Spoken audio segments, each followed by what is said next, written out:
Hello, everybody. My name is Roy. I'm a software engineer at Aerospike, and I'm part of the ecosystems group. I work mainly on the connectors and frameworks. Today, we will build a simple Spring Boot web application backed by an Aerospike database. In this PowerPoint presentation, we have all the necessary links you need, step-by-step instructions to what we are going to do today. The source code, each piece of code we are going to write today is a part of this GitHub project, and also a link to the official Spring Data Aerospike project where you can see what we are working on, open a GitHub issue or contribute code. So let's start. We will execute 3 simple steps. Step number 1 is pretty straightforward. It's the database step. We will set up an Aerospike database Docker container. You can also install Aerospike manually, locally or on a virtual machine. We still recommend using Docker. It's the most simple and fastest way of interacting with Aerospike, even if you're not familiar with Docker. Step number 2 is the server. We will use Spring Boot initializer in order to create a simple web Java Spring Boot server. And step number 3, we are going to test our code using Postman, and eventually we will be able to read and write records from and to the Aerospike database.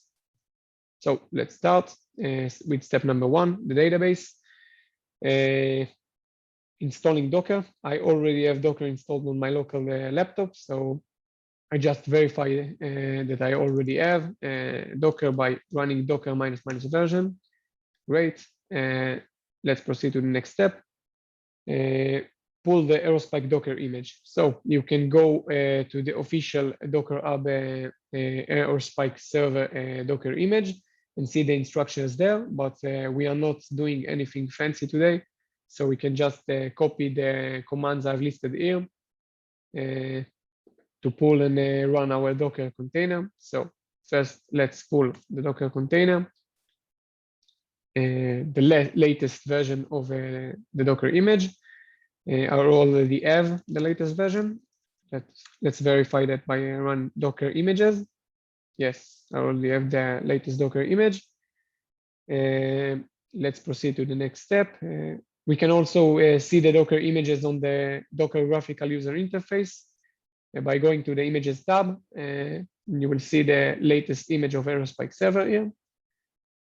Let's run the Docker image by running this command I've listed here.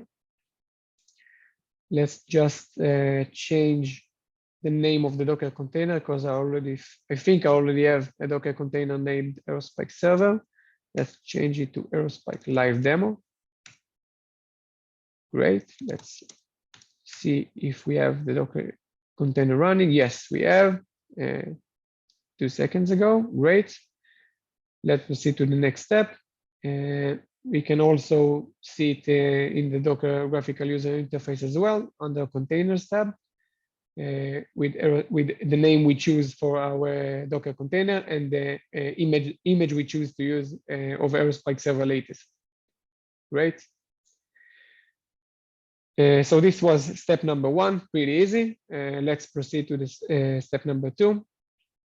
We will need to go to the Spring Boot initializer in order to get a simple Spring Boot project structure with all the necessary dependencies running in function. Let's see what properties we want to configure as we enlisted here. So we will have to choose a project, Maven project, language Java, Spring Boot version of 2.4.2, and packaging jar and Java version 11. Okay, let's do it.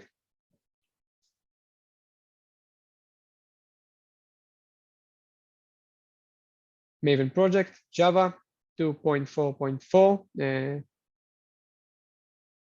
jar and version 11. Let's give our project name, Aerospike live demo, and see the rest of the instructions here. Regarding the dependencies, we need to add Lombok and Spring Web. Let's do it. Lombok which will provide us annotations to save boilerplate code, and Spring Web in order to give to provide a RESTful API services. Great, let's press generate. Great. Just will see it in the folder. Great.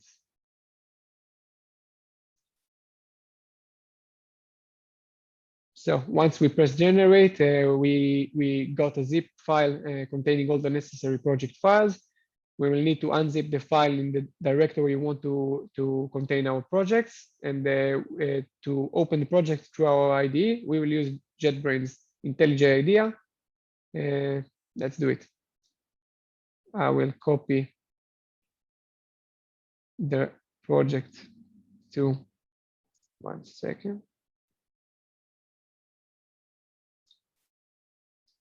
To IDEA projects.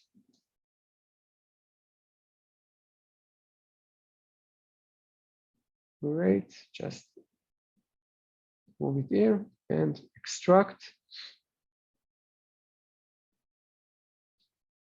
Great. So we have a folder containing all the project structure files, and let's open IntelliJ IDEA and just open the recently added project by navigating to the POM XML file.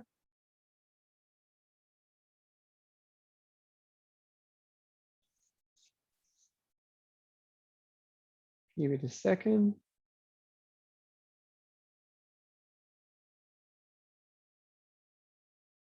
Let's try that again.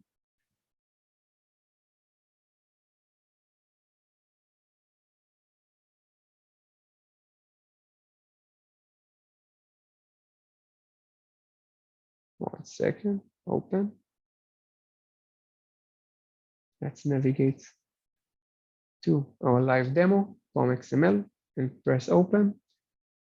Open as a project and a new window.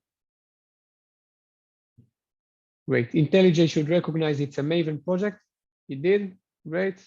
We have all the necessary files for a simple web application with Lombok annotation enabled. And so let's start adding code. Just rearrange our tabs and proceed to the next one. So in the next step, we will need to add the Aerospike Spring Data dependency with 2.4 version release. Let's do it. Let's just copy it from the presentation itself.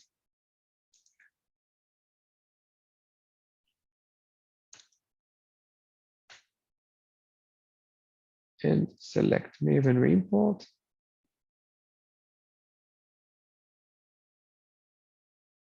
Great. After adding the dependencies, we can see the final project structure, how the final project structure will should look like. Let's show it on the presentation.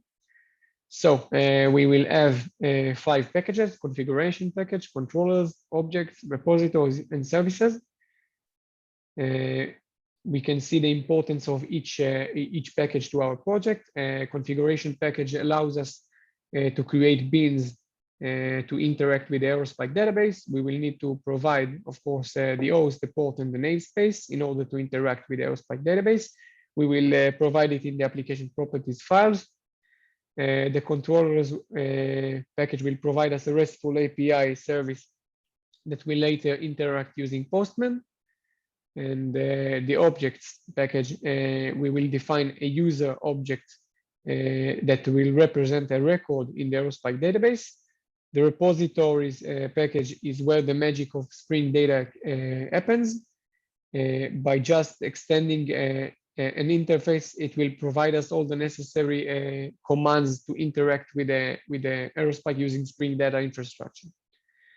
The services package is just to get a fully project structure functioning, but it's not that necessary, not that useful for our demo today, but we will create it anyways. Let's proceed with the code. So firstly, we need to configure the application properties files with the necessary configuration properties. Let's add in add them to the application properties files.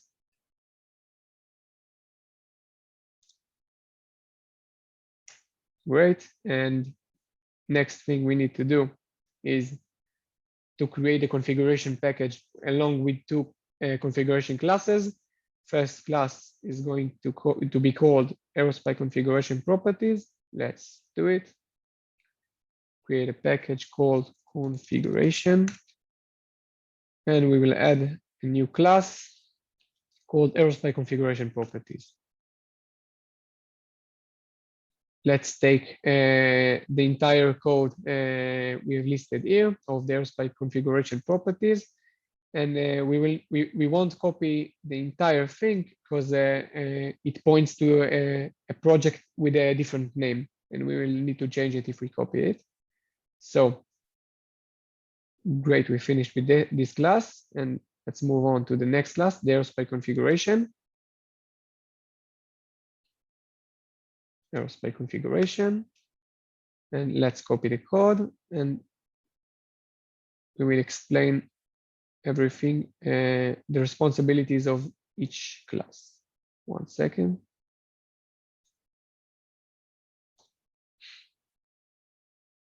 So we don't have the Aerospike user repository yet, but we will eventually. We are just copying the classes alphabetically and not in any logical order. So we will be able to execute the project only once we copy all the relevant classes. So the Aerospike configuration properties is just an object to contain all the configuration properties that we need in order to configure an Aerospike database. It contains a host name or an IP address, in this case, an host name, and a port, which is by default 3000 in case of Aerospike, and the name and default namespace which we provided test. Great. The Aerospike configuration class will be responsible of creating the relevant beans we need to interact in order to interact with Aerospike database. All we need to provide to this class is to override two methods: get host, which will provide the Aerospike server's host names or IP addresses, and the namespace, a default namespace to write to, in our case, test. And by extending the abstract Aerospike data configuration and using the annotation enable Aerospike repositories, it will create the necessary beans in order to interact with Aerospike database for us. For example, the Aerospike template, the query engine, etc. So let's proceed to the other packages. The next one is the controllers. Let's create a controller packages. Controllers. And we will add, if I recall correctly, a user controller class. And let's just copy the code directly.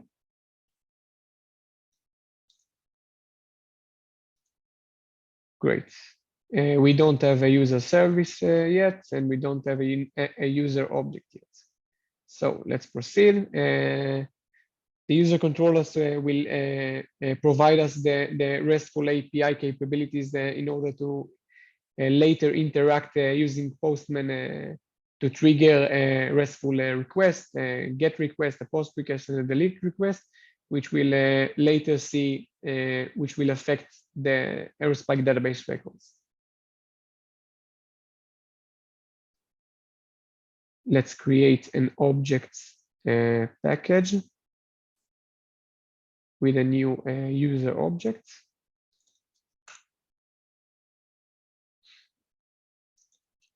And copy the code we have here.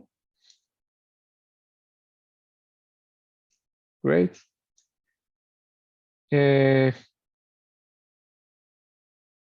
Pay attention to the document annotation and the ID annotation. It will tell the Aerospike database that it is a database object with the primary key of the ID field, which marked with the annotation ID. Let's proceed to the next one. Create a repositories package with a user repository class.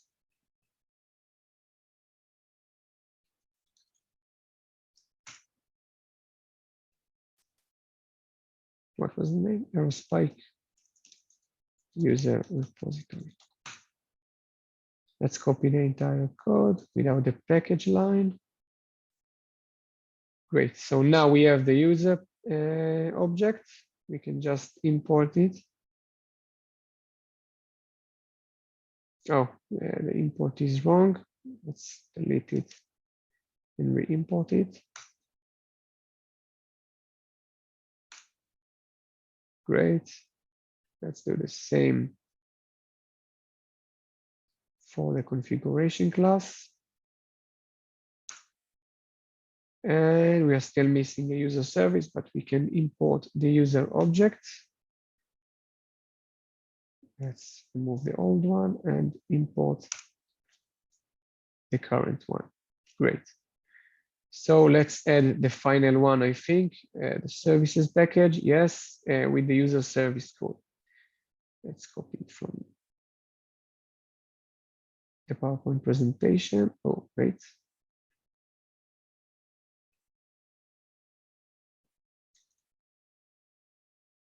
Great, new package services. Let's create a new user service class and replace the code. We don't need the old user reference and we don't need the old user repository reference. Great, let's import all the necessary classes and do all the user service imports. I think it's just one. Great, so the project seems to be completed now. Let's review the final project structure again, just to verify. Configuration, controllers, objects, repositories, and services. Yeah, so we are good to go. We also modified application properties. We are good to go. Let's see what we have left. The test part. So let's execute our new application and verifies that everything works fine.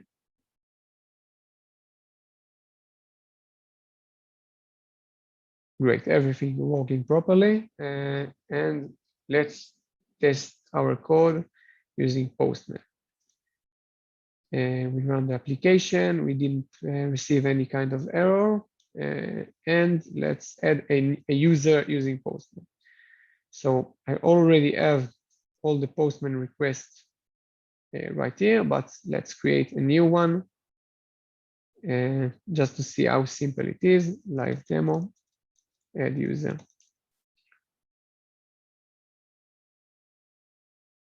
Great, it will be a post request. Let's take the URL. Let's take it from the presentation, it will be even better.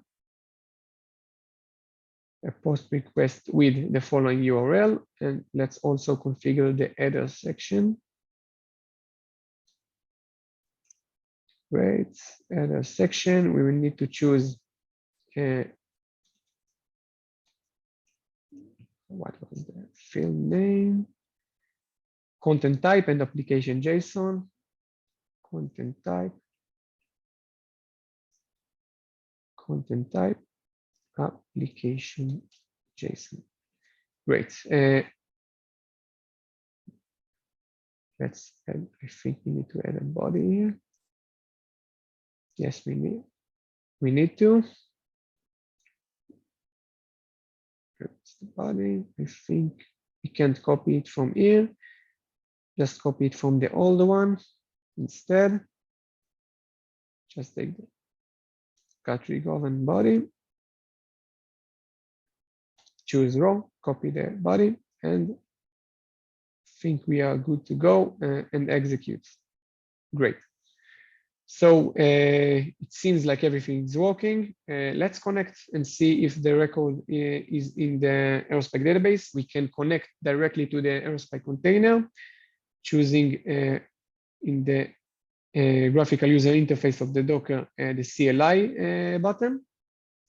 We can also connect the Docker container from the outside, just will take longer and we don't have the time. Just type AQL and select start from test, which was the namespace we configured earlier. Great, so the gut govern record is indeed added to the Aerospike database, as you can see. Let's add another one just to see if it's not a data from before. Let's use the ID 3, Roy, leave the name and a different age and send again. Let's see if it's updated. Yes, Roy was added to the Aerospike database as well.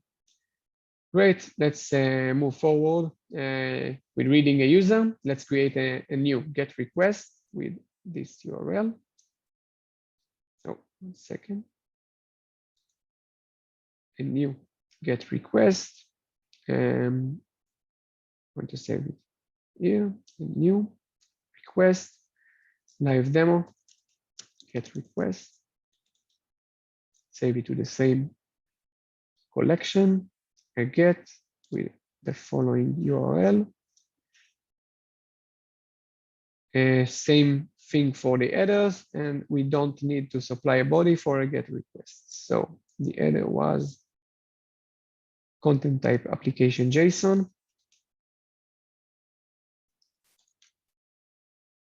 If we run it, we will get the user data by giving the user ID in the URL. If we provide 2, we don't have a user with the ID 2, user ID 2, so we will get a null. And if we will run 3, we should get the user Roy.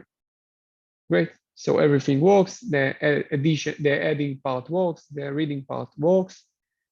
Let's proceed. You can see in the screenshots the configuration, same as we did in the Postman, and the results. So let's try to delete a user with the delete request, which is similar to the GET request. We don't need to supply a body. Let's create a live demo delete request. Same collections. Let's just save this one. Great. A live demo delete request. Let's change it to delete and copy the URL from the PowerPoint presentation. Delete the spaces and content type. And let's configure the headers again. Application JSON. And send, and we just deleted the user one. So if we are going to, let's save it, and if we are going to trying to read user one, we should get a null. Great, and let's even see it in the database itself using AQL, which is, by the way, a command line browser, data browser, to see the actual data in Aerospike. And we only have the user ID 3, which is great. Everything seems to be working. Let's continue. I think we are done. Great. So to conclude things up, this was a demonstration of how easy it was to create a simple Spring Boot application using Aerospike database as a data store. There is many more you can do with Aerospike database and Spring Boot applications. You can check out documentation and our GitHub repositories and see what we are working on and raise questions and suggestions. You're welcome to join the short Q&A section. And I hope you have a good time and you learned something new. Thank you. Bye-bye.